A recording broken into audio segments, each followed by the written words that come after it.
Welcome back, everybody, to Total Nonstop Impact. Impact Talk for Impact fans featured right here on the Impact Lounge. This is Trent Love, my co-host, Jaybone. Jaybone, say hello to the people. Oh, shit, I killed him. I just lost the last hair on my head. Sorry, bud. Sorry, it had to happen. Sorry, it had to happen. We are back. Say hello. You didn't say hello to the people. What's up, everyone? How you doing? What's up, guys? We are here. Impact. This is it. The Impact Lounge is live. Total nonstop Impact with your two favorite guys, Trent and Jaybone. We're here to talk Impact Wrestling, the January 28th, 2020 edition of Impact Wrestling from Fronton, Mexico City, Mexico. How you doing, Jaybone? Man, I tell you, it's been an interesting few days. We are puppy sitting again. Jaybone's puppy sitting. He's a puppy papa. And my wife likes to call me grandpa. I'm not ready to be a grandpa yet, but I'll be the grandpa for the puppy, I guess. This dog, let me tell you, this dog is just he used to be just a crazy pooch. Now he's much better behaved, but he is still a big freaking dog. I don't know if you guys can see this. I shared this on my That's a big damn dog. Yeah. A big dog. Yeah, God damn it. He's a big puppy. He is part husky, part he's a mix of a few different things, but man. Shit. Yeah. So you're a puppy papa and you're also a real papa. I don't father anything. I got a bachelor pad. Yeah, I don't father anything. Not even dogs over here. Just me. But have you ever asked anyone who's your daddy? No. The big bad booty daddy. No, I've probably asked who's your daddy a couple times. Some people, maybe. But guys, what a day! I literally am coming right from the stage to this, right from the stage to the show, and I got Nurse Nicole calling me here. Nurse, should I take the call, Jay? Should I take the call? Yes. All right, we're going to take the call. Nurse Nicole is on the podcast. Nurse Nicole, you're live on the podcast. Hello. I'm trying to find the freaking podcast so I can get in the lounge, and I can't find it. It's on the YouTube page, live. I tried. Oh, my gosh. Somebody send Nurse Nicole the link. We are live. The people are in the room. They hear you. Get in there. I can't wait. I'm coming. You don't say that to anybody but me. Get off the line. Okay. Goodbye, Nurse Nicole.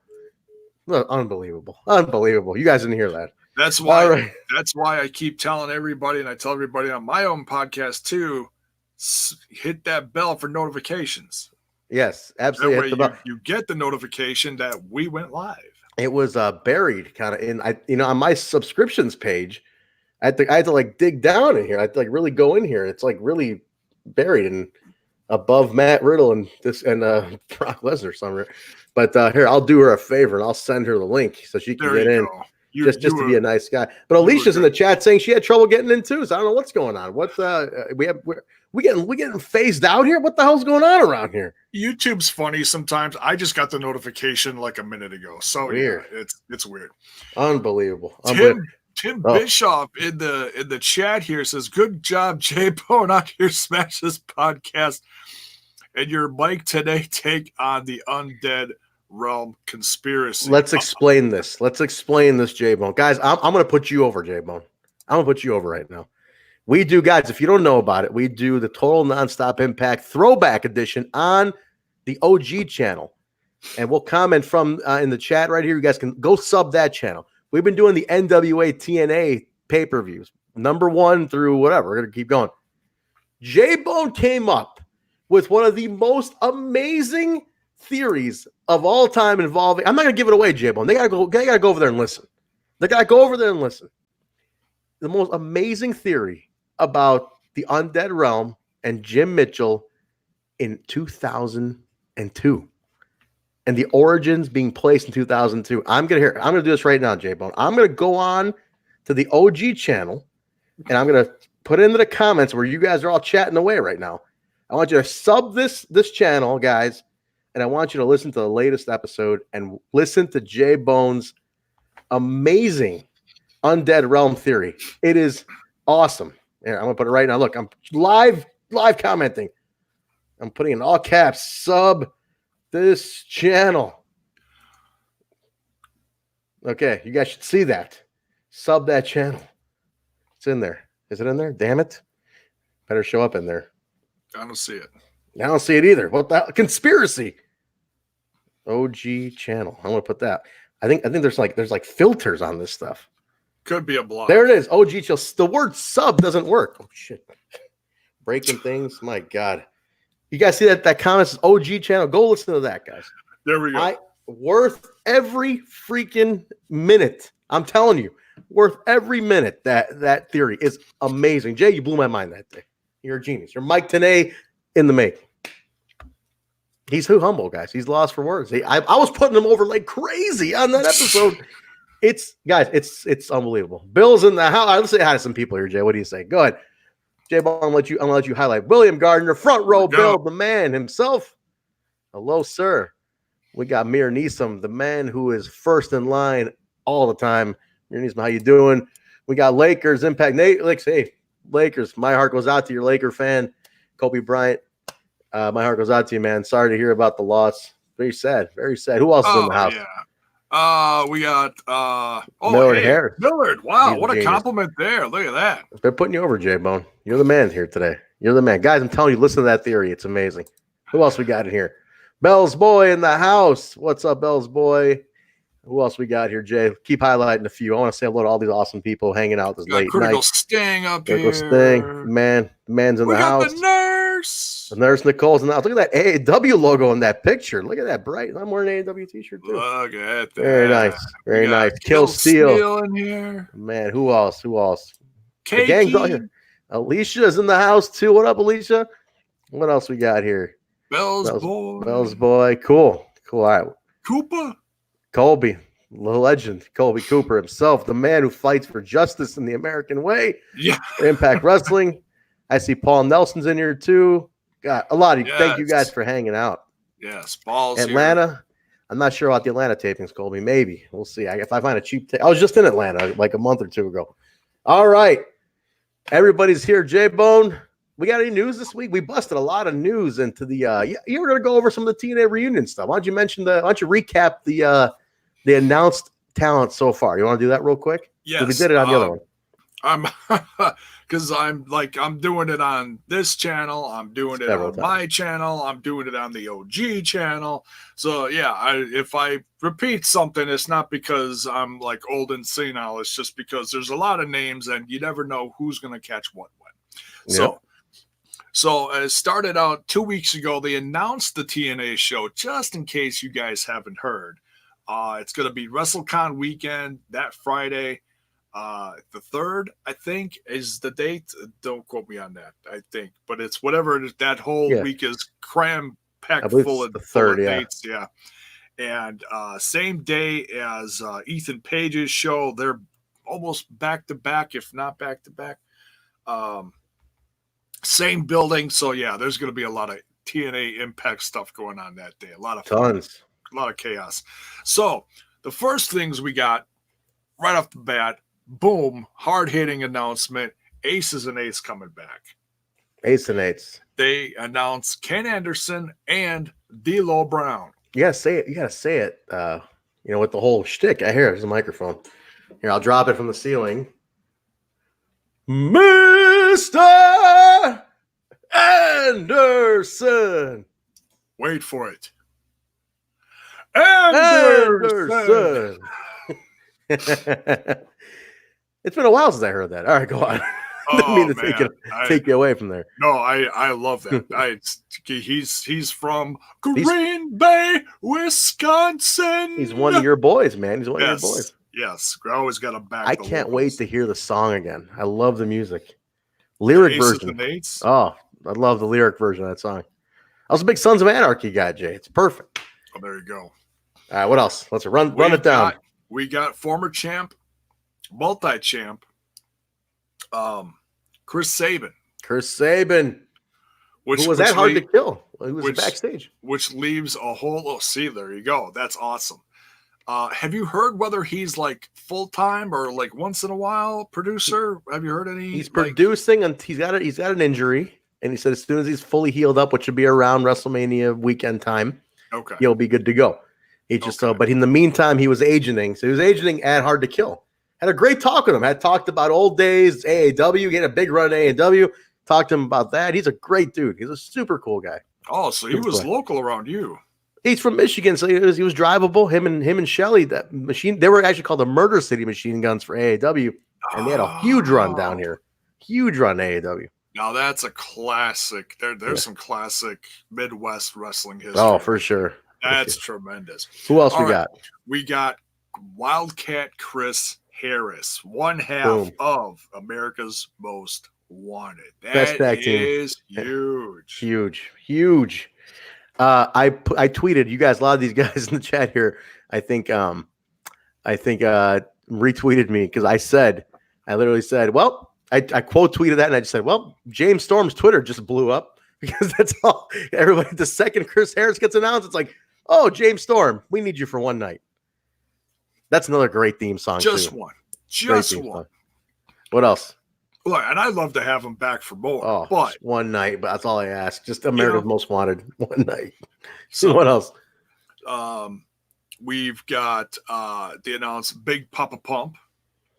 The Big Bad Booty Daddy. Big Bad Booty Daddy. Absolutely. And Little Pitty Pump. Pitty Beautiful. Williams. We're getting the math class, guys. We are going to have a math class that night like you wouldn't believe. One more.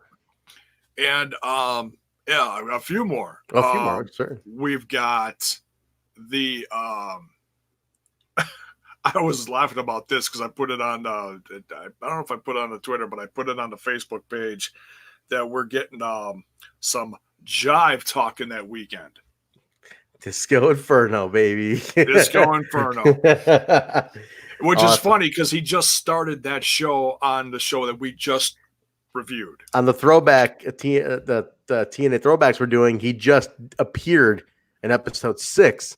Yeah. And then we get the announcement like that week. It was pretty great. Yeah. Awesome. So back to back, we're like, oh, it's of course makes sense. Jive talk, whether he's wrestling or it's like a segment of he'll talking or he whatever. Works. He can work. He can. Who else we got? Honestly, I'd rather see the jive talking. I think that would be fun. That'd be cool. But whatever. We've got someone who I had said was almost a shoo-in for that weekend, but you never know. You never know who's gonna, jump for what. Amazing Red. Nice, man. How awesome is that one? That's like some would probably say that's the best announcement so far. I think the most special one. Any of the classics, but I know a lot of people wanted that name. Biggest gap, I'd say, is Amazing Red. We haven't seen him in the TNA realm for a long time, so that's a special one because he was such a part of. I mean, he debuted on the Throwback Show. He debuted on episode 3 or 4, so he's like early TNA guy. You know what I mean? Yeah, it was his debut. We just reviewed with Low Key, and that match was amazing. Amazing, dude. Amazing. Who else? Any other ones? I think that's it. I didn't see anything today. Nothing today. In fact, I think they even put out a tweet saying, sorry, guys, nothing today. It's just stay tuned. Oh yeah, they're coming, guys. We still got a long time, so that's awesome. Oh yeah, we got 2 months. They don't have to announce everyone the first week. They're not giving you all the home runs yet. They're giving you a couple though. You've seen these guys regularly, but now you watch the big guns will be very, very soon. But cool, man. That's it. That's the news. That's the hot news, as Disco Inferno likes to say. We got that. We got they announced a couple things for the next big show coming up. That's the shows. The Impact Plus. They first announced, what did they announce? Chris versus Daga. Yep. And now they announced the main event. For Sacrifice, right? Sacrifice, yeah. Yeah. Impact Plus. Tessa versus Ace Austin. That's going to be great. I don't think there's any like title versus title. No, I don't think there's any stipulations like that. It's just... They haven't said. So that'd be interesting. That's gonna be a fun match. I'm excited about it. Very excited because it's something. Everyone's like, oh, they're just going to keep the Sammy thing going. No, I mean he's tucked in the back. We're seeing the ICU things pop up on the screen. I love it. So he's there, but he's not there. You know, he's up here. He's in her head. I love the little. I mean, he was in Mexico, but he wasn't in Mexico. I mean, we don't know yet. We don't fully know if he was there down there or not. But well, we saw his crew in this episode. They were there. That. That's true. But what we got coming up, Jay? We got we also have TV tapings, February 7th and 8th in Las Vegas. Yeah, Samstown. Yes. Samstown. March 6th in Atlanta. I think 6th to 7th. Yeah. And then they go over. They've been putting out stuff for a street team for Atlanta. Not sure what's all going on with that, but they've been putting stuff out about that. So yeah. Very cool. 6th and 7th at the Coca-Cola Roxy in Atlanta. Sacrifice. Damn, what was the date on Sacrifice? I need to confirm that date. Oh, Sacrifice is it's a month from now. Okay. It's about a month here. I'll get to the exact February 22nd. Got it. 22nd and 23rd, they'll be in Louisville. Sacrifice 22nd, then TV. I'm sorry. They got Sacrifice. I think they're doing 2 nights in Louisville. So I know one guy's definitely going to be there, and that's Bill Gardner. He's definitely going to be at all these. We just named off. So, if we need to know who's going to be there, Bill's going to be there. But Wrestling Nurse is asking where's Sacrifice going to be at? Louisville, Kentucky, sweetheart. 4 hours that way. So if you want to take a road trip, we got a road trip plan. There's someone asking if it's going to be the Davis Arena Nurse. No, he's telling her it's Davis Arena. Oh, is she going to be the Davis Arena Nurse? Maybe. But I want to address a couple of comments before we start the review here. I saw a few things. People were asking a few questions of me. I wanted to just see what's going on here. Oh man, I missed a few things. Oh, Lakers and Bellsboy were saying they saw me in the AEW YouTube promo. That was me. I also cut an in-ring promo, guys. First time ever. I have video. It might be put on the YouTube. Jay, I was nervous as shit. But once I got rolling. I had my first in-ring promo. And then I got rock star. How are you nervous? I know it's I've never done it in a wrestling ring. but it was cool. And then I got arrogant. I said, who drew the house here? Clearly the talent right here drew the house. I didn't tell that to Sammy though. He was in the back. I didn't want to tell Sammy that because he probably your fee went up. Oh, my fee went up right away. Fee definitely went up. Here, look, highlight the nurse's comment. Look at that comment here.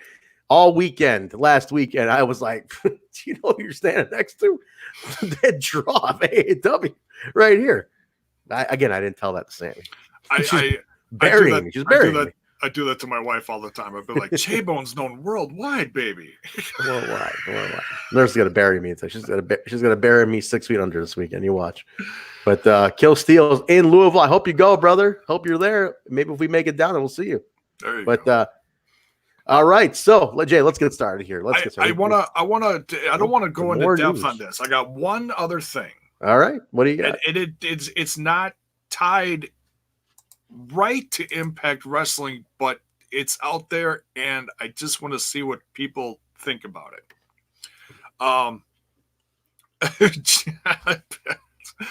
J-Bone World Order. I love these guys. All right. So I read on the news earlier today that now this isn't some like made up shit like people were trying to make up about Taya's contract. We'll get into that. Oh my God, don't get me started on that. She cleared all that up. Just go to what's going on here? I saw some folks in the chat talking about that. What the hell's going on with Taya? People, I'll say this and then I'll mention the other thing. Okay. Because this is certainly worth talking about. All right, so people were announcing, and I talked about this on my podcast because this came from the PW Insider. So I was like, all right, this certainly could be legit. Saying that Taya, actually, I'm going to blame Hakeem Fullerton for this because he's the one that pointed it out to me. Okay. Wink. He told me, he's like, yeah, go to PW Insider. I saw an article on there. So I go there and it says, the article says that the wording is really awkward. It basically says that she, re-signed or something to that effect. Her contract, I heard her contract rolled over automatically. Yeah, something like that. Yeah, okay. Rolled over. She goes on social media and she goes, all you guys are absolute freaking idiots. It's none of your business anyways, but to clear it up, I did not resign. I signed a 2-year contract a year ago. Where do these guys make up this crap, man? Where do these guys get this crap? I absolutely loathe these guys. It's to try to keep themselves, because they know that we're talking about it and we're wondering about it. So they're like, "Oh, we'll just drop something out there for them. That'll shut." They got nothing else to talk about. They really just make up shit because they got nothing else to talk about. Yeah, disgusting.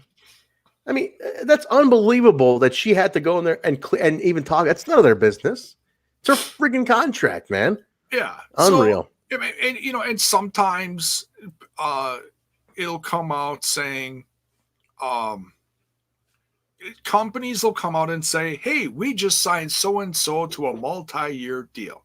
Okay, that's fine, but it's nobody's freaking business. If they don't want to put it out there, they don't have to put it out there. It's too much, man. It's always a hot topic. Because that's what social media has turned into. Everybody's got to know every fucking little thing about everybody. Be like, "Oh, did you hear about the mole on her ass too?" It's unreal, man. I don't want to know this stuff. I honestly don't. I liked when I didn't know this shit. I love not knowing any of this stuff. I tell you, the first time the day it all died for me, like working in the industry, obviously kills it even more. Yeah. And it's like, that's why when I tell guys, I'm like, Impact's the only company that I just get to enjoy. And I have time for one company and I don't want to know anything. Just let me enjoy it like a fan. I don't work there. Like I'm in the family, as they've told me, but I'm not sitting on production meetings. I don't want to, unless I'm working there. I just want to enjoy it as a fan. That's it. That's all. And you can't do that nowadays. Everybody wants to be inside. Like you can't even help. Yeah, go ahead. What do we got here? Do you want to address this? Just reported that Trent, Kyle, and Jaybone signed a multi-year deal with Impact Wrestling. Guys, no comment on that. Okay, no comment. Hey, listen. By the way, I'm freaking trying. I swear to God. I swear to God, I am trying this podcast to get on with Impact Wrestling. That's the one thing I'll leak to the dirt sheets if it happens. Is when this podcast signs a contract with Impact Wrestling. That's one thing I'll say for sure. But all right, Jay, let's get on. We've been talking news for a while. This is gonna turn into a long episode. Oh, Colby, what the hell? What culture sources told me AEW signed Jaybone? Oh God. Oh Jesus. It's not true. They're full of shit. Oh, I hope so. You're a dead man. You're a dead man. Tim Bishop, he may address this earlier. I just want to talk about this really quick. Tim Bishop, can you highlight Tim's comment here, please? I had a podcast idea on the OG channel. What about me doing a show on factions? I do need a second podcaster like Joe. Absolutely, Tim. Let's talk. I would definitely want to talk to you. We want to add more content to the OG channel. Anybody in the chat that wants to do a show, thinking about doing a podcast about Impact Wrestling, talk to us. We're trying to build up the OG channel with some contributing writer and contributing podcaster type stuff. So let's definitely talk. For sure, Tim. Get a hold of me. Let's discuss it. All right, guys. I want to address one last comment here. Dave Meltzer claims that Brock Lesnar told Jaybone they'll never work together. All right, that's enough. That is enough. That is enough. We're done. Jaybone, do not address these rumors. I'm not. I don't want to touch Lesnar with a 10-foot pole. I mean, just him looking at me, I'd pee myself. No, but I just want to talk about that one other thing. Just mention it real quick. It's interesting because news came out today that DDT Wrestling bought Noah. No, what? Yeah. What? Noah got sold to DDT? What does this mean for the partnership? And that's why. Oh man, that's why I'm bringing it up. I don't think. Interesting. It is going to be interesting because I know that Impact has worked with Noah. I know that I'll just say it. MLW is working with Noah right now. They're going back and forth. But I also know that Michael's been over there recently, hasn't he? Michael Elgin? Elgin was over there. Yeah, he was. Yeah. So there's something going on. Whether it's him solo and he's just tying it all to Impact Wrestling as like a storyline thing, or what? I don't know exactly what's all. Well, hold on. Critical Sting's commenting here. He's saying that Cyber Agent bought Noah, not DDT, but Cyber Agent also owns DDT, and Marufuji was named vice president, so they're owned by a new parent company, I guess. Okay, interesting. Okay. I heard about the Marufuji thing, yeah. Okay. All right. So that explains it. Okay.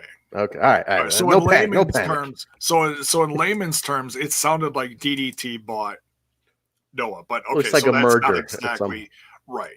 So and to just make anybody else's day out there, basically it killed WWE's chances of another try at starting an NXT Japan. So if anybody wants to give a little round of applause for that in the chat, by all means, go ahead.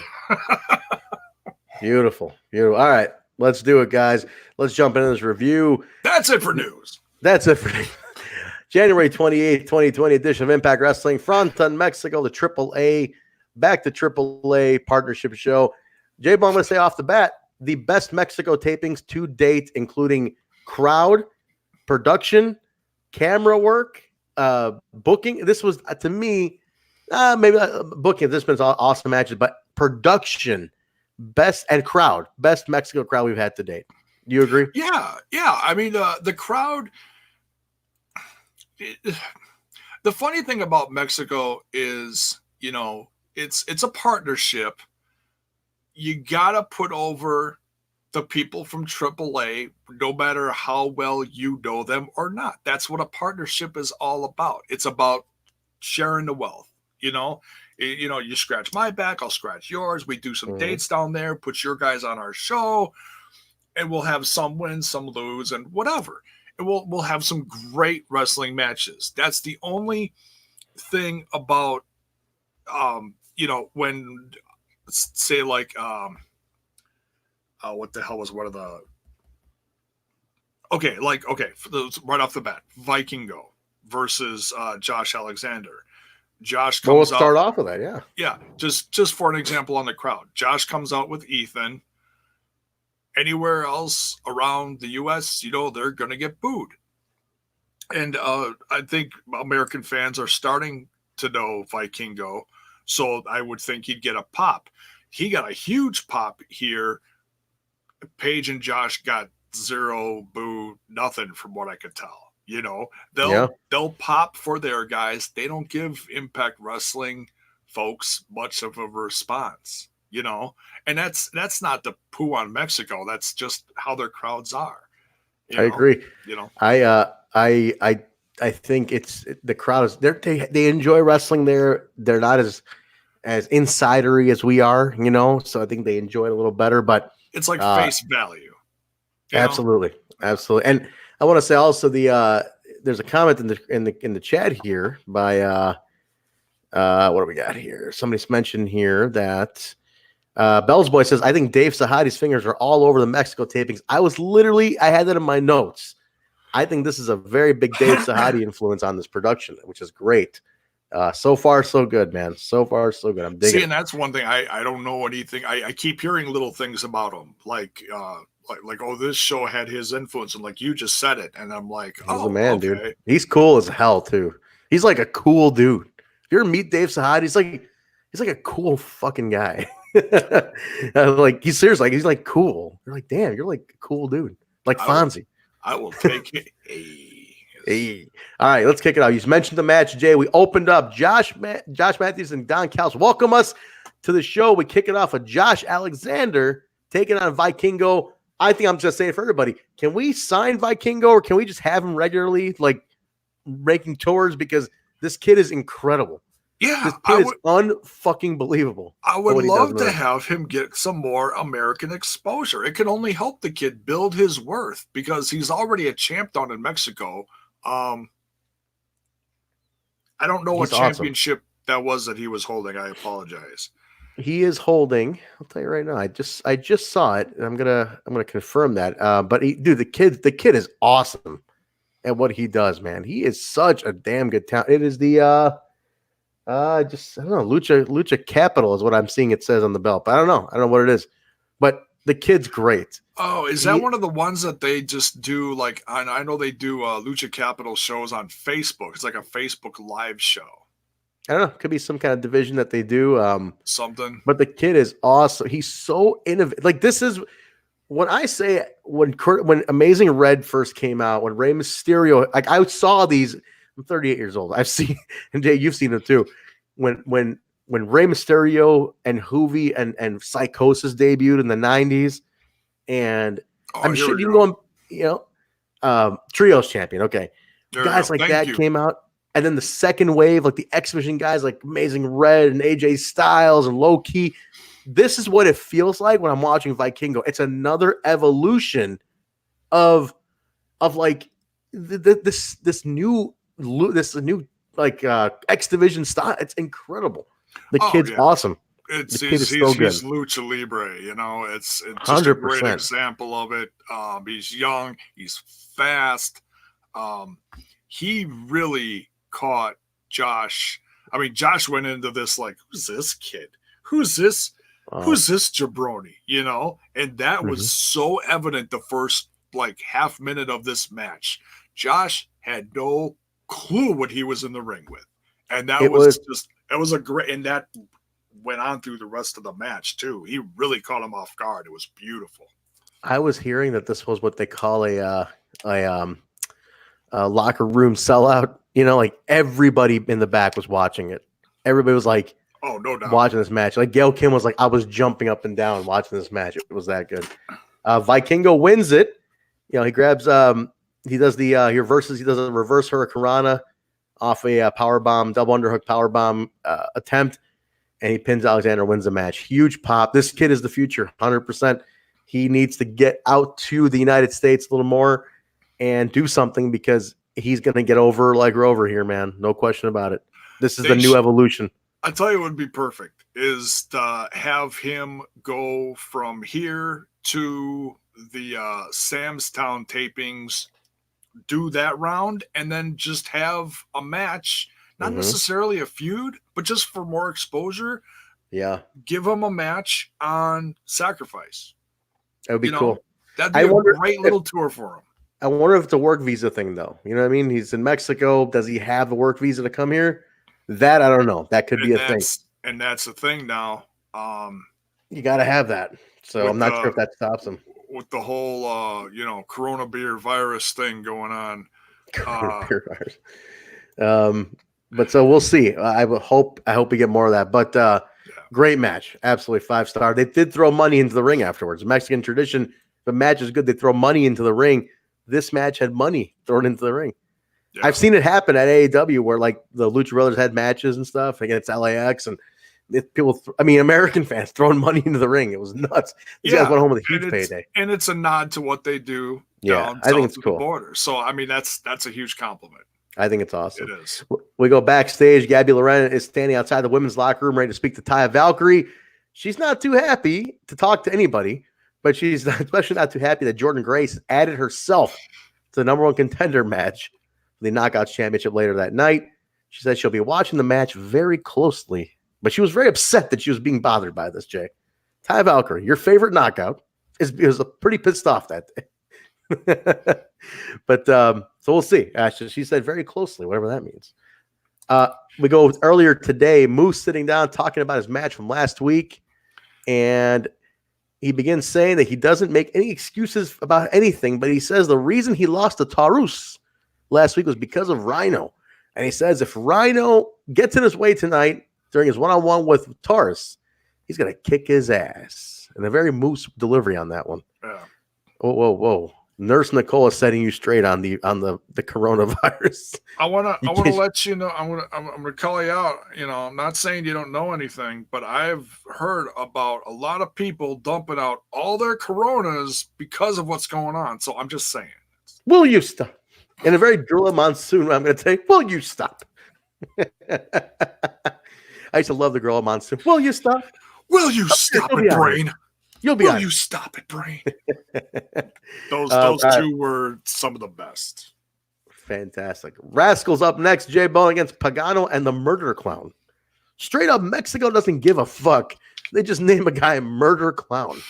It's awesome. You're not going to get that on PG television, guys. They were chanting. Now, I'm not too up on my Spanish, but they were, Josh said, they were chanting murder. They were chanting murder. They were chanting amazing. Murder. It was amazing. That's They're just chanting murder. I'd be running out of the arena. What the fuck? Shit. If you guys didn't know, the match came about last week. The Rascals were in the clubhouse. Trey had to go get ready for his match. Zach and Dez were in there with some different kind of smoky. It was a special blend. And then they were so out of there, like they saw clowns. Now the clowns have come to life. Jay, the best part of this was, tell me, I know you pick on the small details. Did you see how Dez was looking across the ring at the two of them? The look Dez gives them was the best part. Oh, he was pissing himself in the ring. He's just like, shit, they're real. he's like, when's we gonna die? We're gonna die. It was fantastic. I'd be terrified. I'm like, if they're chanting murder and there's two psychotic looking clowns across the ring from me, I'd be like, we're gonna die. The clowns were over. I felt there wasn't the best chemistry with the four of them. Just being honest, I felt the Rascals were trying to be very rascal and do their thing, but Murder Clown Pagano didn't know. It was they didn't mesh with them as well, and the Rascals are always at 100%. I felt like the styles didn't blend as well as I wanted them to. You know what I mean? Like, what do you think, Jay? I mean, am I wrong? Did I feel like was there a little bit of blockiness to it? It was okay. I mean, Murder Clown. I mean, okay. Usually when we see the Rascals, they're in the ring with guys more their size. You know, like they're in the ring with guys like OVE.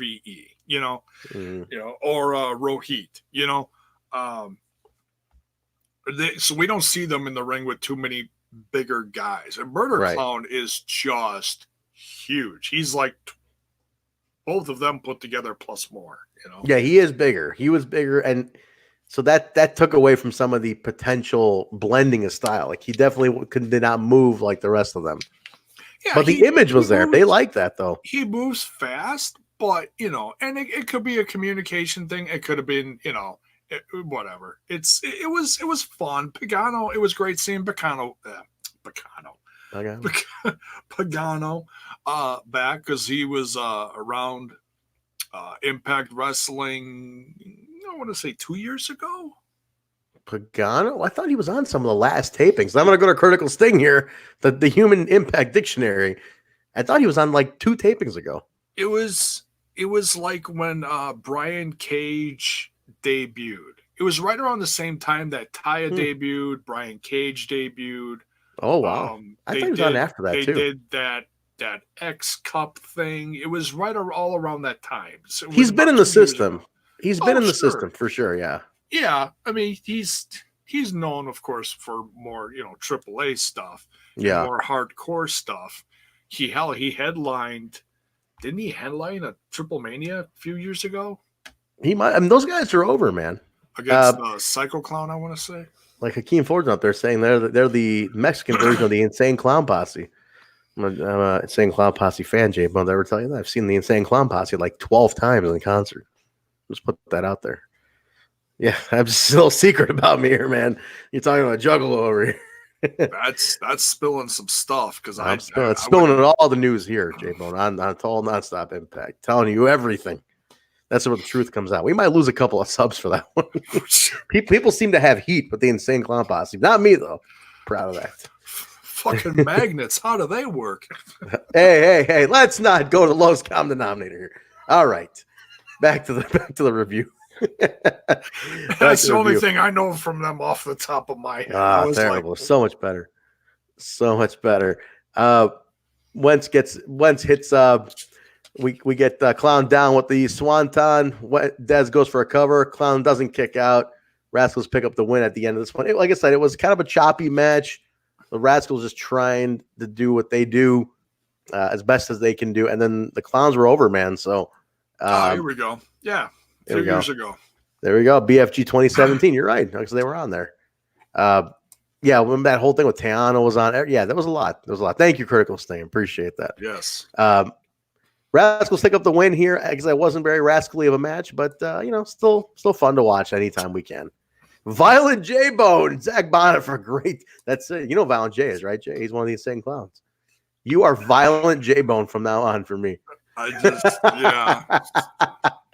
Wonderful. Because I don't have a you need more nickname. I don't have a violent bone in my body.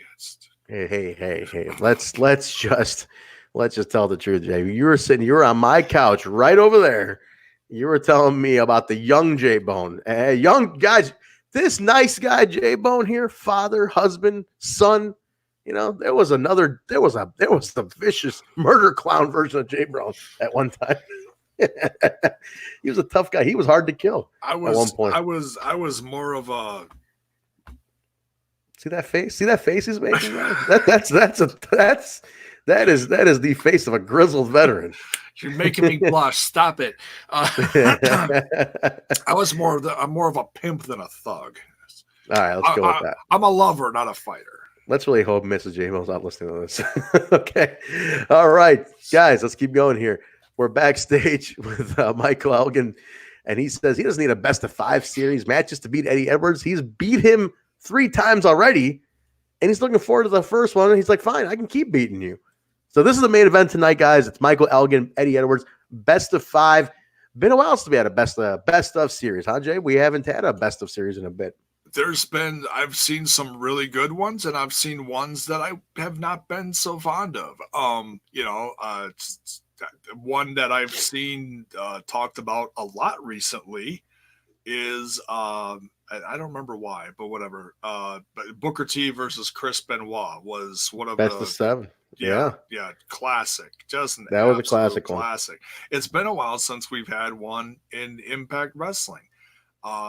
So yeah, and these two can absolutely tear it up. Had what some would say was match of the night at Hard to Kill, or the Go Home show. They also fought there too.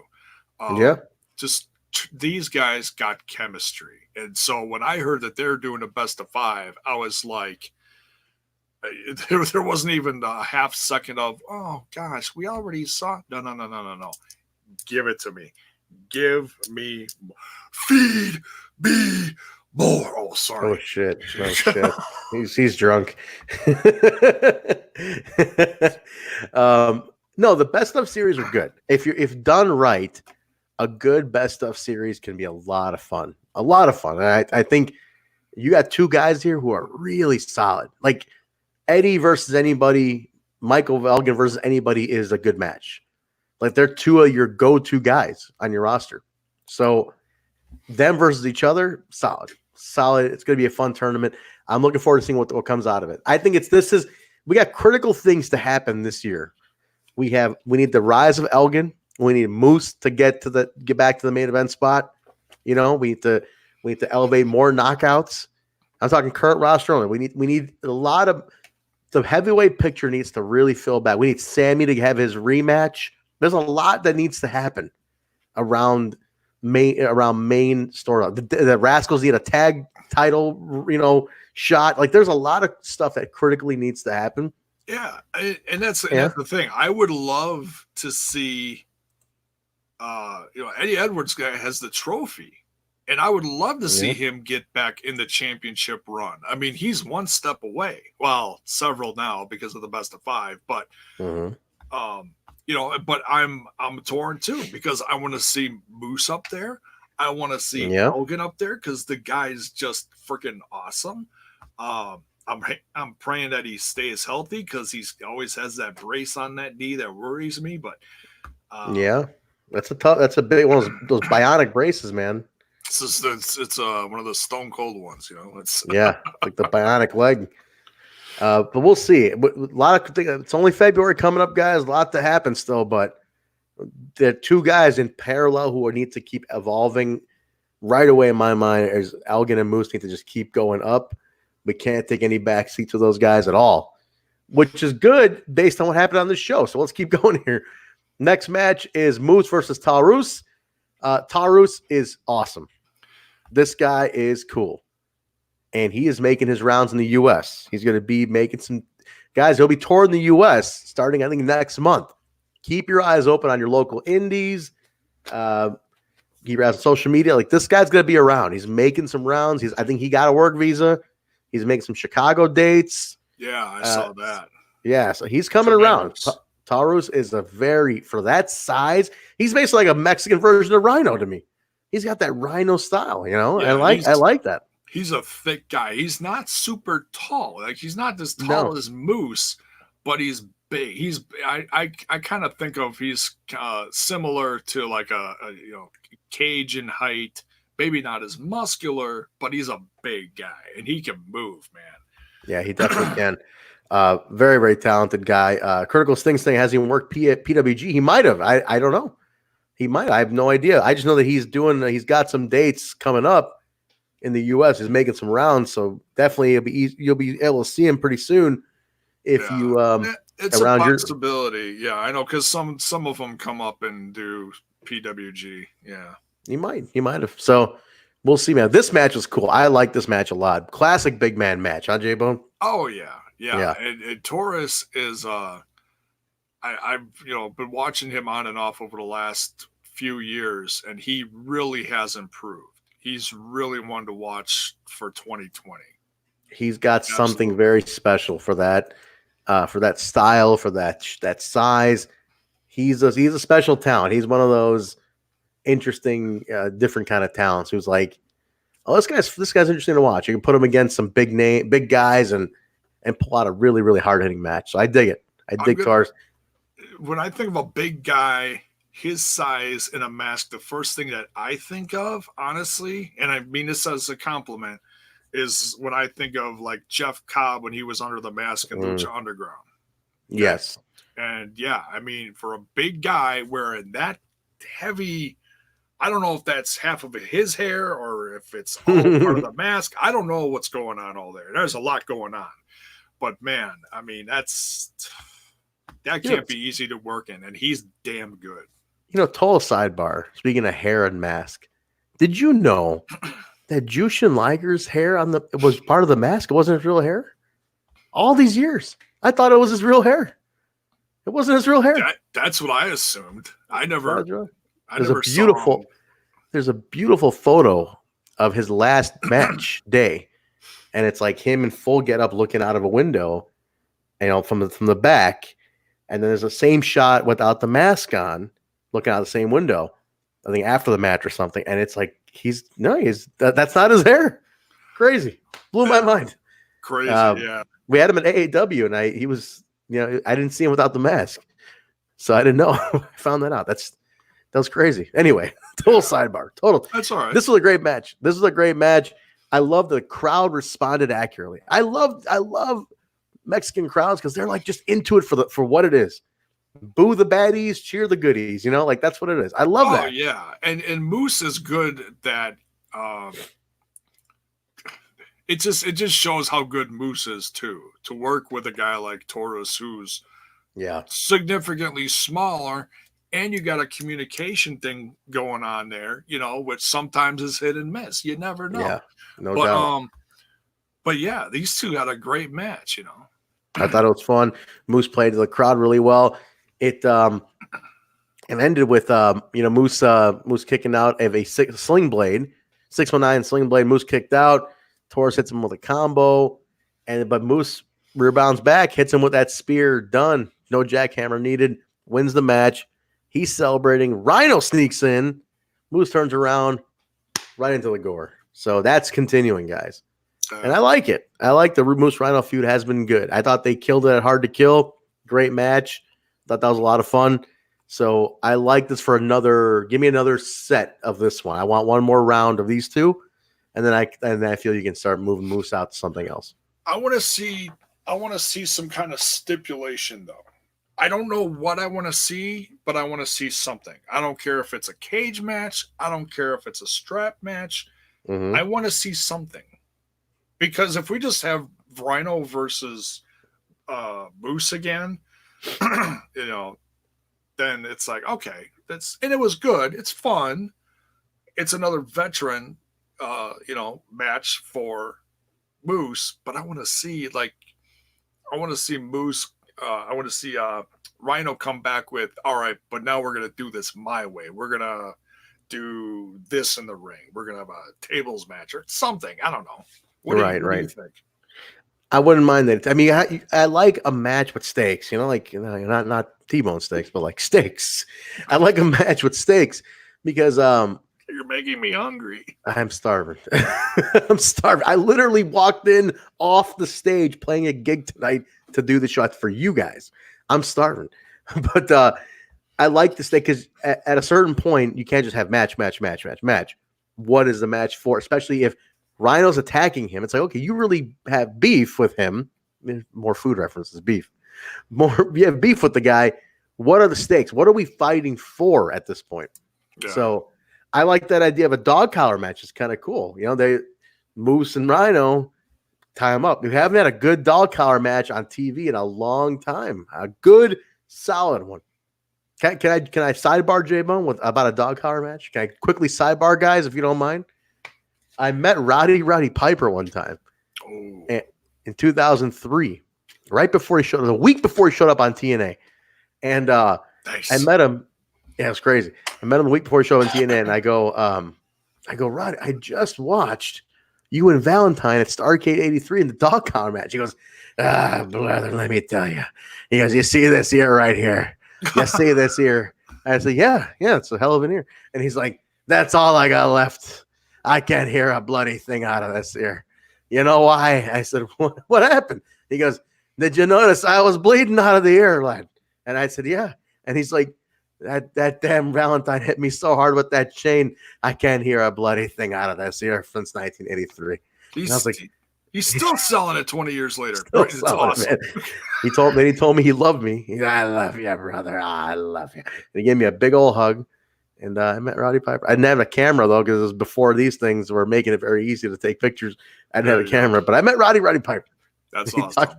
That's a great little story. It's great. It's great. A good dog collar match, though, man. You could tell stories with it. You really can. You really can. I would like a good, it's hard. I mean, if you're going to do it, hard hitting, man. Don't be afraid to beat the shit out of your opponent. You know, go at it. So, all right, cool. Speaking of dog collar match, Ethan Page. By the way, if you don't follow Ethan Page's YouTube channel, seriously, you're missing out. Probably the next best thing. Probably the next best thing to us. I'm just saying on YouTube.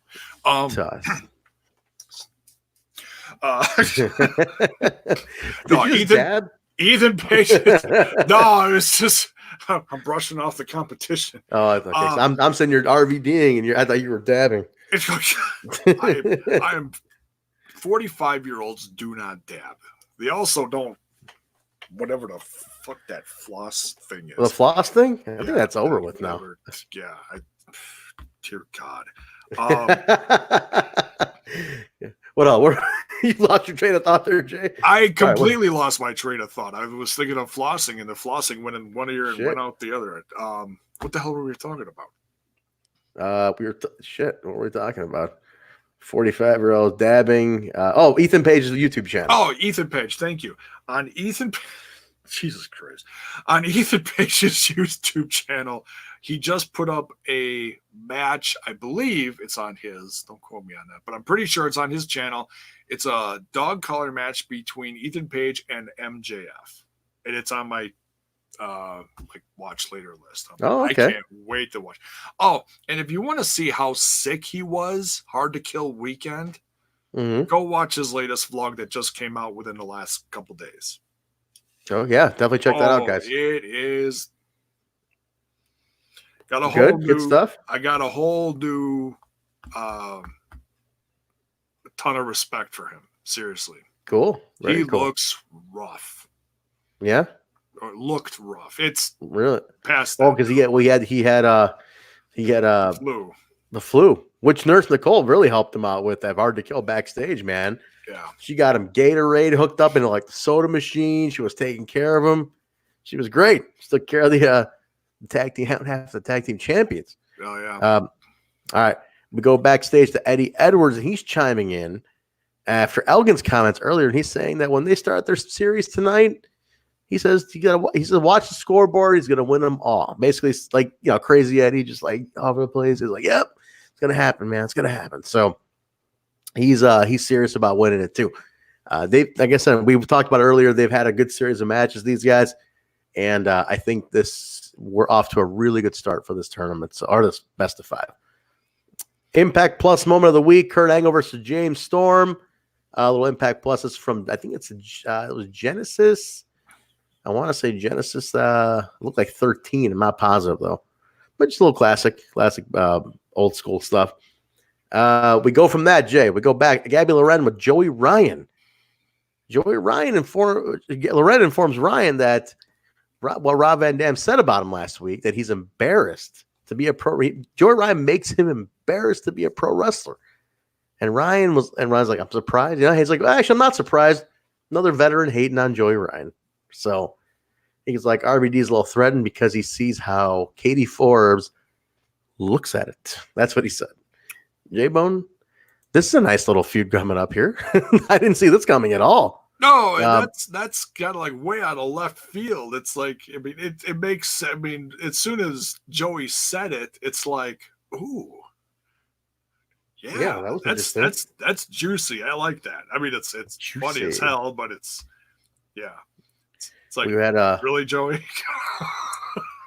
we had Juventud Guerrera at AAW last week, and everything was juicy. Everything was juicy. He was calling everything juicy. I mean, he literally talks like that. Like, shoot, that's juicy, man. That shirt is juicy. I was like, this is a great adjective. This is it was awesome. But yeah, no, it sounds like Coolio using Gangster's Paradise as his own, phone ringtone. That's just that's a good way to put it. Does he do that? Is that a thing? He does. Yeah, that's awesome. That's hilarious. Let's keep going here. So that's gonna be a fun. I mean, I'm curious about that feud. That's an interesting one because you got again now you have something you have up for grabs. You have the Katie Forbes aspect, right? Has she been looking at it? RVD starts doubting her. What the hell's going on here? Could be a fun. Run with that. I want to run with the story. And it also puts doubt in the girlfriend. Oh, that's right. Now, is she going to be part of things? What do you think? I don't think she's going to be around all the time. They had her in the promo, and then all this, it was banned. So I think they want to like maybe take a step back from it all, maybe a little less TNA. Yeah, I mean, got him in trouble. Yeah, I mean, I've seen a lot in my lifetime, and even that was like, okay, seriously. I mean, there was full nipple there and everything. You could see it, man. It was like, shit. Yeah, they might want to back off a little bit. But this could be I'm curious how these guys pull it off. Because remember, the styles are way different. I mean, Joey Ryan and RVD's wrestling style is like two different worlds. But you can root this in some storyline. That could be fun. So let me see that. Yeah. Do it with some story, and I would definitely love to. I'd enjoy that. Yeah. All right. And a couple backstage segments. It doesn't always have to be out in the ring. It could be, Joey walks in on Katie changing. They have a little back and forth. The verbiage gets weird. Mm-hmm. Whatever. I don't care. It's goofy. And that's one thing with Joey. It does bring a little comedy to it, but we got to remember he's still a damn good wrestler. And now you put him with Rob Van Dam, now you're gonna have a damn good match. You're gonna have a Rob Van Dam good match. Cool. All right. Hot damn Rob Van Dam. All right, we go to next segment is Taya Valkyrie is walking out Johnny Bravo, who's walking Mr. Mundo. And Johnny Bravo just great, as always. The star, the star manager to the stars, walking the dog. They make their way to the announce table. And the number one contenders match of the Knockouts Championship is next. Madison, Rayne, Kiera, Hogan, Jordynne Grace. I actually really like this match for the flow. I thought these guys, wrestling even aside, the flow of the match, I enjoyed it, Jay. I thought this was a fun, just a fun match. They had a lot. You had Madison and Kiera going at each other. You had Jordynne in the mix. It was just like they were perfectly playing off each other. It made it a very enjoyable match. Yeah, especially from an action point of view. Oh, yeah. The action was great. There was a lot of psychology going on here because it was 2-on-1, and then the 2-on-1 didn't work sometimes, and then Jordynne had some comeback, and then they went the other way. And yeah, this was a lot of fun. This was just a great example of putting several knockouts in a match. And sometimes people don't like 3-ways or 4-ways or whatever. This was great though. This was a lot of fun. Absolutely. No, and this is cool. I like that they told a story here. Taya on the commentary, Don constantly asking, "What the hell's Bravo doing behind us?" Like it was Taya furthering things, and I loved. There was a great shot. I like this. I'm a big sucker for this kind of cinematography. There was a shot. The commentary table, Jay, if you notice, is way far away from the ring. You catch that? And they would show the shot of the commentary table. And it'd be like Taya just watching and like Jordynne Grace looking at her and her looking at her. It's like, oh shit. It was like they're eyeballing like that. She's got the big fluffy coat on, the big dark shades, and Josh is like standing there holding the earmuffs, which is just goofy. It's like, yeah. But yeah, it was a sight. She's sitting there and she looked like a champ up there, and Johnny Bravo's just holding the it looked boots. It was a cool visual. I'm a sucker for that kind of hero versus villain, like eyeballing each other, standoff kind of thing. I love that stuff. And just her sitting there eyeballing Jordynne Grace was really cool. I was like, oh shit, we got ourselves a little feud here. This is kind of cool. So that was fun. I enjoyed that. I enjoyed Madison and Kiera getting all kind of sideways on this match. I think there's a little feud with that coming up finally. And Grace gets Hogan with the Grace driver. Perfect timing on everything. Madison's out of the ring. It's just like the pin opportunity was there. Grace driver, she hits it. Number 1 contender, Jordynne Grace. And that's going to be awesome. Again, we saw what happened. We're not going to act like we don't know, but we didn't see the match. And that's the part that to me is still always a fun thing. Even though shit gets ruined nowadays, I still want to see the match. Yeah. To me, that's going to be fun to watch it go down, because reading wrestling and watching wrestling is two very big different things. And I got to say, sometimes I'm guilty of doing that too, but my buddies like referee Nate and Basil, they always tell me all the time, they're like, hey man, reading wrestling is way different than watching wrestling. And they're right. Yeah. So, and even though we know the future of the Knockouts Championship, the fact that we know now that Taya's still contracted, I was going to say sticking around. That doesn't sound right. She's still here. She's not going anywhere. Well, she let you know that she's not going anywhere. She definitely said enough of this bullshit. She's not going anywhere. Right. So, and so she's contracted through the end of the year, whatever time frame it is. She's around for another year. So that makes it even more interesting, because I know a lot of people were ready to say goodbye to her. And we've talked about it at length on here too, about like, okay, what else is there for her to do? I'm not going to be upset if this is her time to go. But guess what? We're getting another year of her. So now, what are we going to get? I'm very curious. Keep in mind also what fueled a little bit of this was that she was at the Royal Rumble to supporting her husband.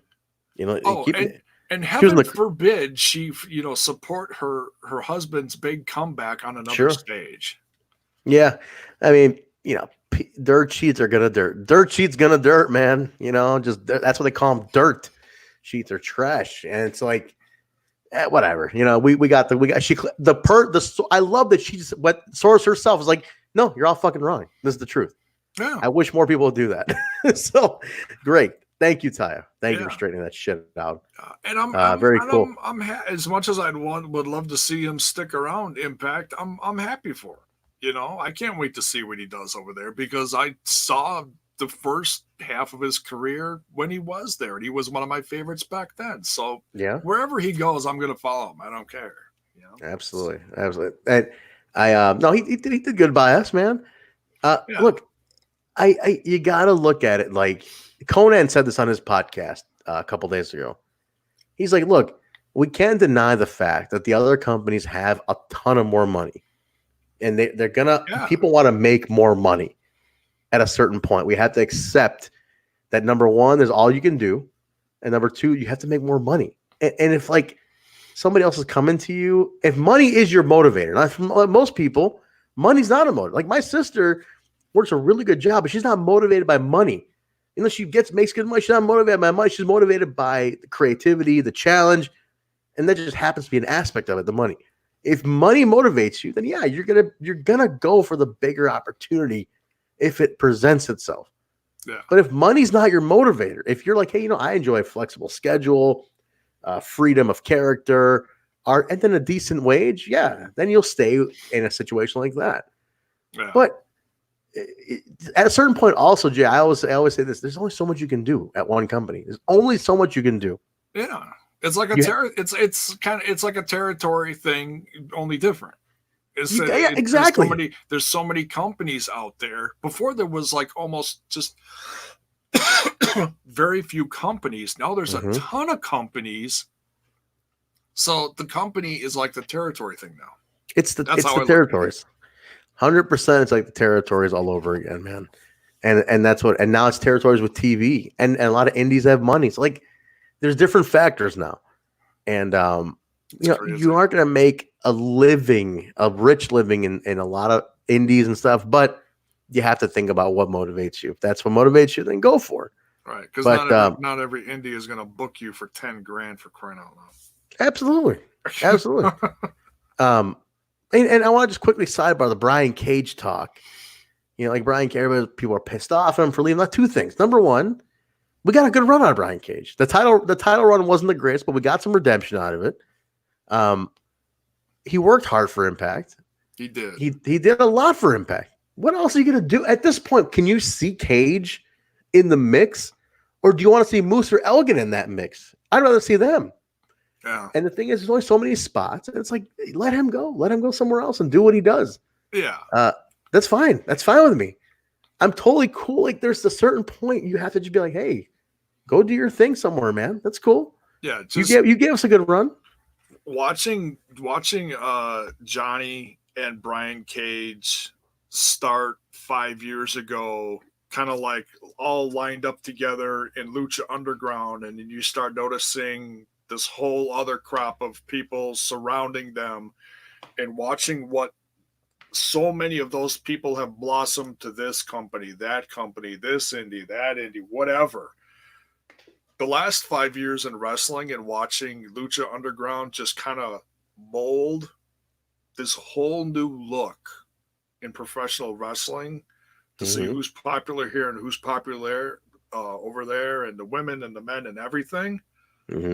Man, it's just for me as a wrestling fan, that's been like the most fun, is to watch it all just blossom into, holy shit, man. That vision has been incredible to watch. Unfortunately, the show failed, but look what came out of it. That's my point. What came out of it was awesome, and like Hakeem's saying in the chat, man, without a place like Impact, the current face of wrestling is essentially would be so much more dull.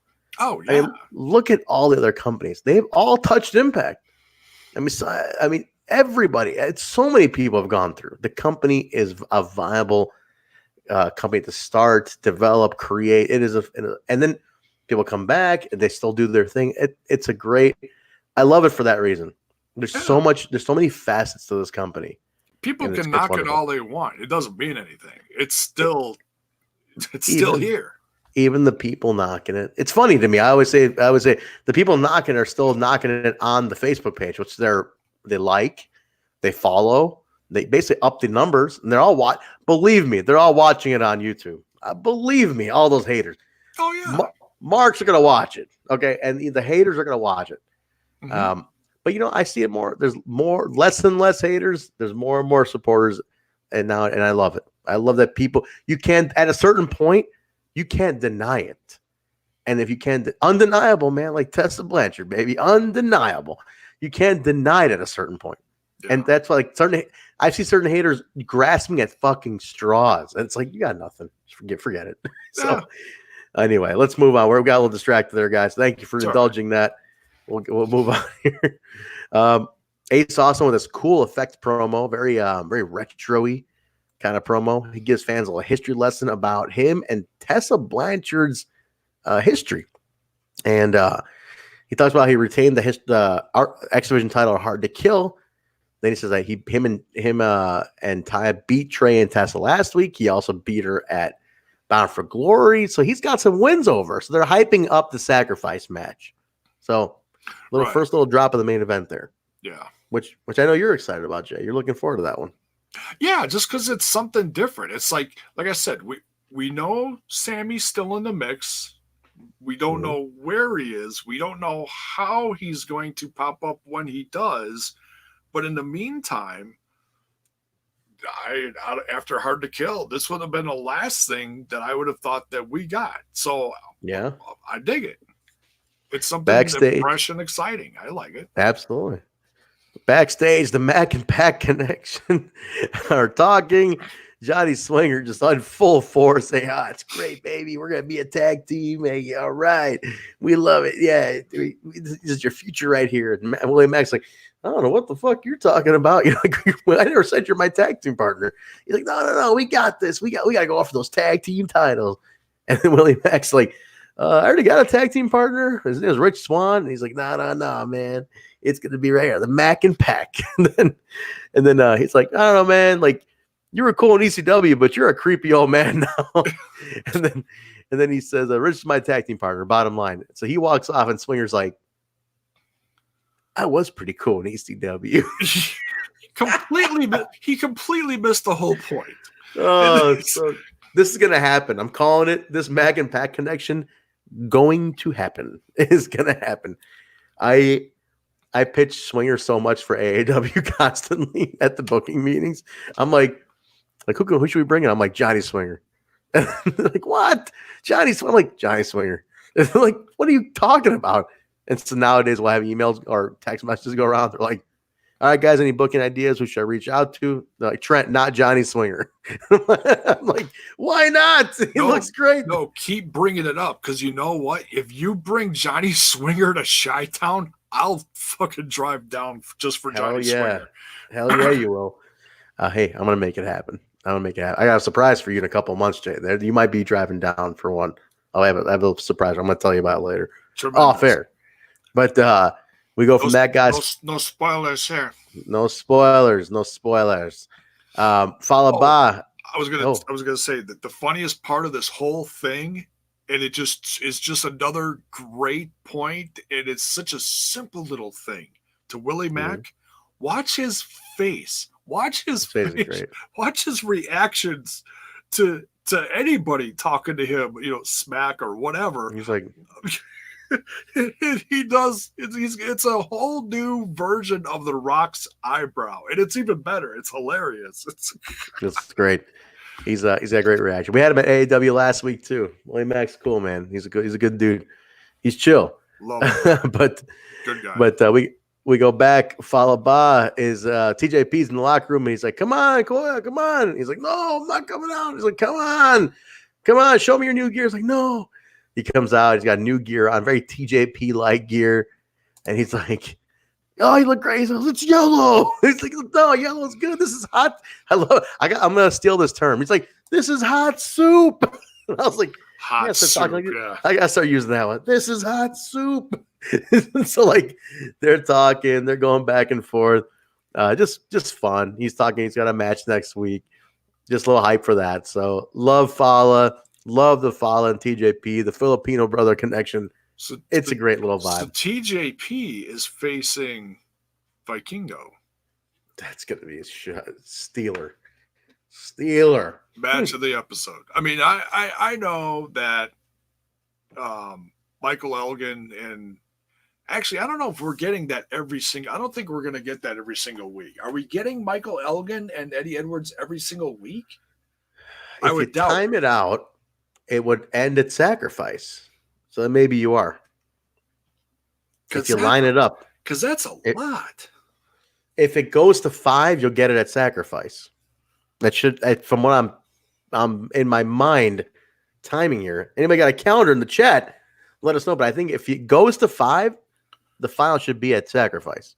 I think they should spread it out to the next one. Like do it like every other week. Because then, I mean, I love the feud. I love the fact that we're getting a best of 5, but then it's not burnout.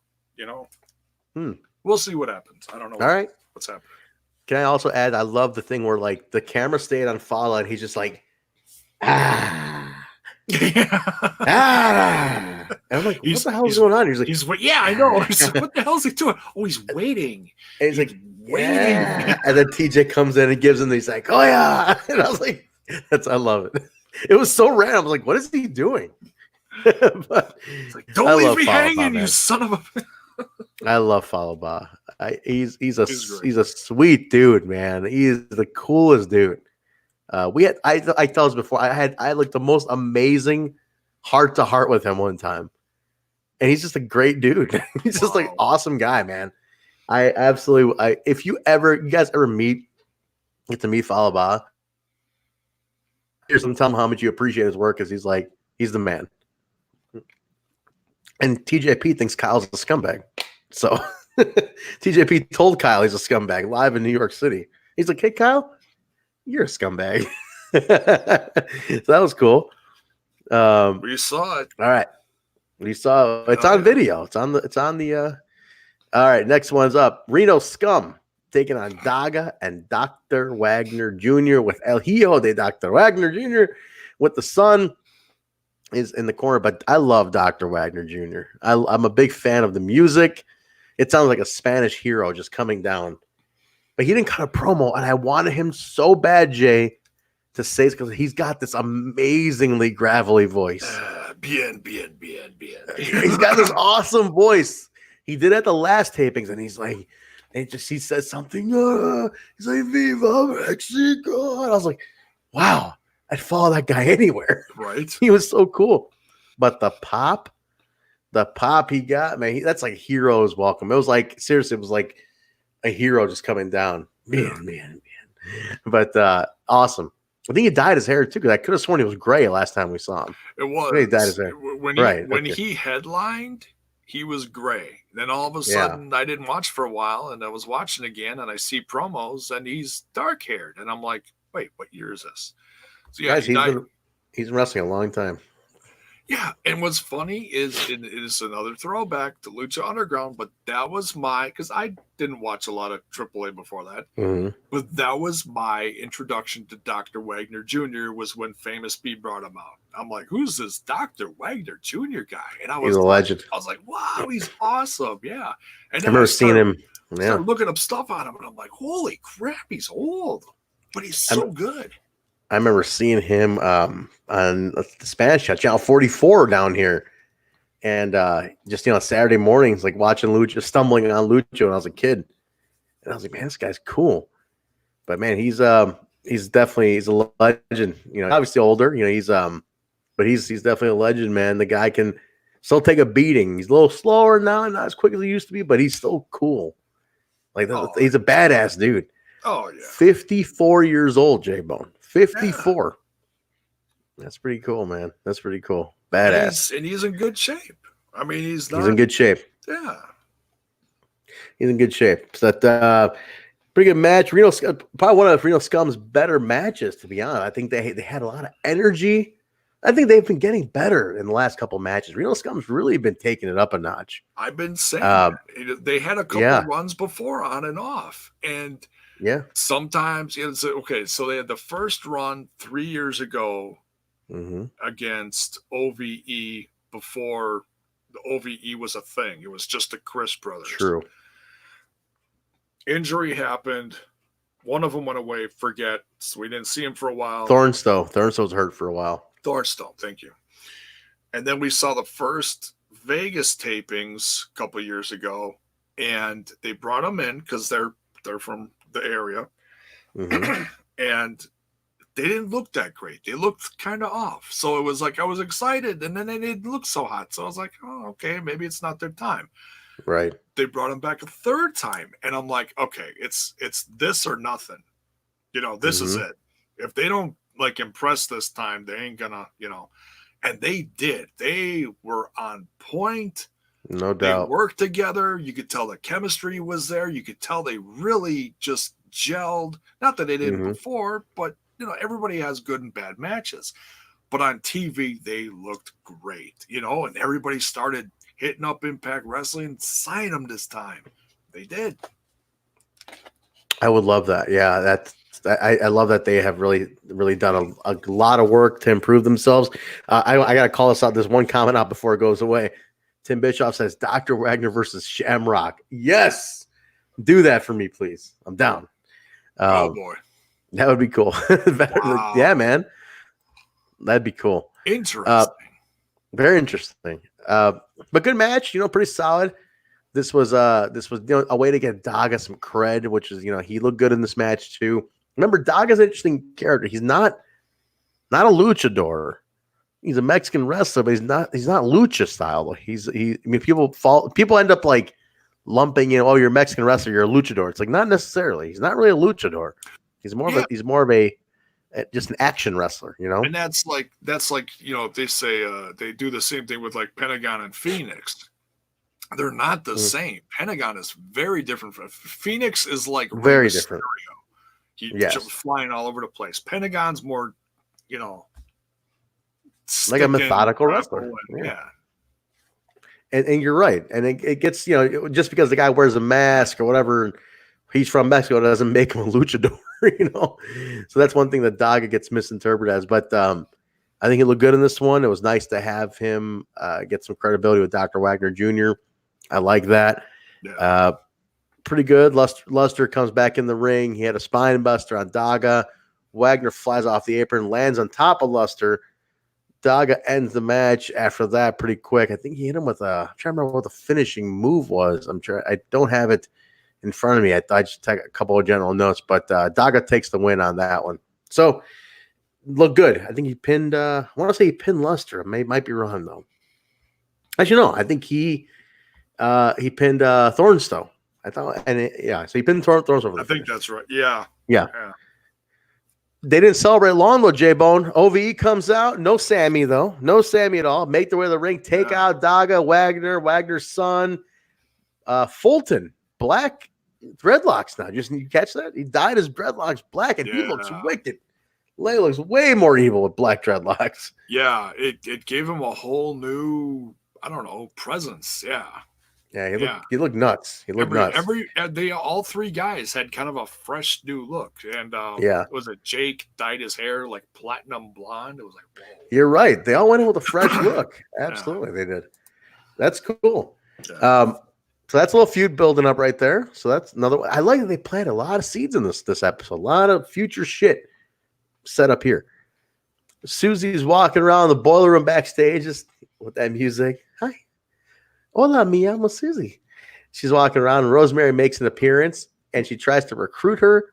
And Susie says she's in this for the friendly exhibition that Rosemary invites her to attend, and their story will continue next week. She's so innocent, so adorable. Rosemary was great. Rosemary's face paint looked awesome. Did you see that? She had like the teeth, but she looked cool. Oh, yeah. She did an amazing job on the face paint on this episode. I thought she looked super cool. It's been funny watching Rosemary. I look at Rosemary's older pictures from a few years ago when she first came in, and she was when the decay thing was going on. The three, Crazy Steve and Abyss and Rosemary, and they all had like the paint, but it was all very just smeared and disastrous. Yeah. And this is much more like precise paint than, but it's still very cool. Yeah, I like it. I thought it looked really cool. Yeah, she looked really cool. The constant evolution of the Rosemary look, which I appreciate. But she's got a friendly exhibition match next week. One thing BQ pointed out, I want to bring this up, is why is Susie wrestling? Why does she want to wrestle? Why is she agreeing to it? You know, let's get a little more depth into like why does she want to do it? You know, what's her purpose behind any of it? I don't think she What is she thinking? understands what it all is, what all is going on. Like, True. That could be it too. Like she's just kind of like, okay, whatever you want. The thing is, I'm surprised. I'm surprised with Jim Mitchell on this episode. Though She hasn't had a lot of. I'm sorry. She hasn't had a lot of physical contact with a lot of different people. True. So I think maybe if she, and that's not necessarily locks up, but just for the sake of terms, locks up with Rosemary, something may happen in the ring next week. Like, I don't think we're going to keep this, you know, like dumbfounded, you know, Hi, Susie. Hi, yeah. Me amo Susie. Welcome to my side of the ring. You know, when I just Me amo Susie. Something's gonna happen, and it could be absolutely terrifying. I don't know. I'm waiting for like lights to start flashing or something. I don't know. We'll see. The changeover has to be really cool because of how much you built into this. I want to see some like. I want to see like the shift go be like nuts. So definitely make this awesome for sure. Yeah. Make this awesome for sure. But she's adorable though. She's adorable. You gotta love Susie. Who doesn't love Susie? Like the Deaners, she's hot now. Yeah, she's hot now, bro. And it's not even like a slow evolve back to the Su Yung character. No, she's still hot. She's just walking around. It's like. Let me also throw in this just total sidebar. As we know, real life kicked in. We mentioned this last week. Su Yung did mention first time she's ever broken character online. Yeah, pretty much. And she mentioned Swan and the marriage and everything, and that he went for surgery. So we took it upon ourselves to mention to you guys that be a good time if you know to support the team a little bit, support Team Swan family, and. If there's any T-shirts or merch from Su Yung or Rich One you want to buy, now's the time to do it on Shop Impact or Pro Wrestling Tees. Definitely make it now at the time that if you ever thought about buying their merch, now's the time to do it. It's the best time to support the family. So while we're just going through the surgery. So let's get from that. Jaybone main event is up. Here we're going to close this out, guys. Michael Elgin and Eddie Edwards, best of 5 series kicking off now. This was the start of it. Now, the crowd was a little unsure because they're both people like them both, I think. And at the same time, it was these guys are storytellers. As we know, Elgin matches always start here, and they always build up to a story, to a boom, So the crowd was like a little quiet. Yeah, all right, building. But then by the time they had them, I think they had it right about the time when they were just like, Tiger Bomb. When Elgin hit that crazy Tiger Bomb, when I thought he broke Eddie's neck, that's where I think they came alive. They just shifted right there. They're like, holy shit, this match is for legit. And then they start hitting each other a little harder. Yeah, that was it. When that happened, I'm like, okay, now we're gonna get some shit. So I think that's when the crowd totally shifted. And I think that's when we started getting them in for the ride. So that was cool, man. And then it just was like forearms and headlocks, just like kicks to the face. It was an intense match from that point on. And Jen, I know you like a good hard-hitting match, man. What'd you think of this one? Lakers in the chat just brought up the Tiger Bomb. Oh, my God. Oh, God, it was nuts. When he dropped Eddie, Eddie landed when they replayed it. It was a bit of a relief because it was at a different angle You saw the shoulders. Yeah, and he kind of rolled through it, but that first initial hit, it was like, oh my god, he just I thought he broke his neck. Yeah, because it's like you broke his neck. Right on his head. I was like, oh shit, he's dead. I'm like, holy shit, you broke his fucking neck. He killed him in Mexico. He's not coming back. No, dude, it was pretty wicked, man. But take him out to the back 40. He ain't coming back. I swear these two are just so good at what they do. They know what they're fucking doing in there. You know, that's the key. You know what you're doing in there. We thought it broke his neck. I'm like, the fact that he didn't break his neck, these guys are great. No, they're fantastic wrestlers, man. They pulled it off, safe, beat the shit out of each other. Great match. The interesting ending though. Had a headlock, Eddie, really tight headlock. Elgin threw onto Eddie, and Eddie passed out. So you get the first win as Michael Elgin. Yeah, he was giving him elbows to the head, constant, like a dozen of them, and then he put it was a cross face or a choke, or he did something, and ref checked him. Didn't even he was out cold with those blows. Yeah. So the first one is a referee stoppage submission. That's it. I did not see that coming, man. I didn't think that was going to be the first way to do it, but sets the tone. Now that's 4. Well, I shouldn't say 4 wins because Elgin was counting him winning at Hard to Kill, but he's beaten Eddie at quite a bit of times there, man. The advantage is definitely Elgin. But I want to see the rise of Elgin. I think it's time. I want to see the rise of Michael Elgin. You think Elgin's really going to take the trophy from him? I'm prediction Elgin trophy, Elgin Slammiversary title shot.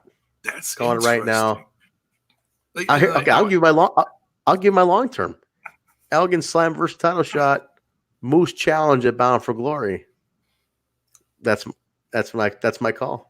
I could be 200% wrong. That is. What do you guys think in the chat? Do you guys think I'm way off on that one? That's a way to get both of them in the mix. It's lofty as hell, but am I crazy? What do you guys think? Give me your predictions on this one. That's a wild year. That is one wild ass. Very wild. Yeah. Very wild. We'll see. We'll see, man. We'll see. But guys, that'll do it. That's the January 28th edition of 2020 edition of Impact Wrestling, the last one of January. We're in February, boys. We're going to February now, and that was hell of a way to end the month. First month of 2020, we ended pretty strong in Mexico. We got 2 more in Mexico, I believe. 2 more episodes to air in Mexico, and then we're in Vegas. So next episode is going to be, let me just get my calendar here, trusty calendar, so we can all be on the same page. But yeah, next one, they're going to Vegas now, guys. We're taping a bunch in Vegas. We're going to have that run us through Sacrifice and into the Atlanta tapings. So, like, the pace is there. It's like Vegas, Mexico finish, Vegas tapings into Atlanta. Atlanta should take us into the throwback, WrestleMania throwback weekend. Is there another taping after that? Am I missing one, Jay? Because there's got to be one to take us into Rebellion now. They're going to do some stuff up in Canada. There's Lockdown. Lockdown. That's right. We got Lockdown there too, end of March. So we got stuff to take us. This first quarter is going to be nuts. This is a very busy first quarter for Impact Wrestling. This is huge, man. Good for them, though, huh? Like, keep the roster working, keep them busy. I love it. And they're all over the place. I mean, they're all west, they're up north, they're down south. All over. I just can't wait till they come back to this area. You know, I'd imagine we're on the list maybe later in the year. So that's it, man. That is a busy damn episode. It's a busy damn first quarter. Jay, we even gave him the news. We went for an hour and a half, and the gang hung with us, guys. That's awesome. Late night. I appreciate you guys hanging because I played a gig tonight. I like I mentioned earlier, I had to play it and be here. Otherwise, I would have started earlier. So I appreciate you guys hanging late for us. Thank you very much for hanging out. Again, Jay, before we start wrapping up, I want to mention if you guys have ideas, you ever wanted to do a podcast about Impact Wrestling or a quick show, a weekly, monthly, whatever it is, get a hold of us. We'll talk you through it, and we'll talk about it because we have the OG channel, which I hope you all subscribe to, Total Nonstop Impact, not the Lounge, but subscribe to the Lounge as well, but the other channel as well. We already kicked it off. Bison's got his own show called Impacted. Him and Joker starting that off. Yeah. Kicked it off. Successful first run. Number 2 coming this weekend. Probably going to come out Sunday. Episode 2, focusing on Rich Swann, I believe, right? Yeah. Swann is number 2. And Swann's number 2? Okay. And they're going to be recording number 3 sometime soon. Awesome. So, yeah. Awesome. And the numbers are great. They're great. They're getting more views than our throwbacks. So hey, no complaints. They're doing well. So we're glad they're on board. We're glad people are watching them, and we applaud them. Absolutely. So guys, we're here to we love you guys. There's so many, Jay, in the chat alone. There's so many good ideas. I'm like, God damn, all these guys should have a podcast. They have so many good ideas. Like our listeners are like the smartest Impact fans, wrestling fans. Because they have so many, they kick around so many good ideas. It's awesome. So definitely, guys, get a hold of those for sure. All right, Jay, it's late night. Critical thinks that it's nearly 2 o'clock in the morning, but he doesn't care because he's hanging with us. But still, we should let these people sleep. We should sleep as well. Jay, where can the people find you on social media? You can find me over in that other little podcast called Smash This Podcast on YouTube. Smash This Podcast is also available on the Twitter box, Facebook, and Instagram. You can find me personally at Jaybone5150. That's JAYBONE 5150. Beautiful. Guys, you can find me at Vanilla Joke, Instagram, Twitter, Facebook, and YouTube. I commented in the chat here a little while ago. I commented in the chat, or that's probably down here. Find my page, add my page. I'm going to add all you guys back. So if y'all got YouTube channels, I see that. I want to add all you guys back. So add me on there, please. Also, don't forget, guys, you can follow me at Hemi Music on Instagram, Twitter, Facebook, or Toxic Rocket Music, which is the band I played in tonight, my punk band that I played on as well. Toxic Rocket Music. Check that out. Guys, don't forget the biggest thing. This show can be found on all social media platforms, Instagram, Facebook, Twitter, and maybe even LinkedIn.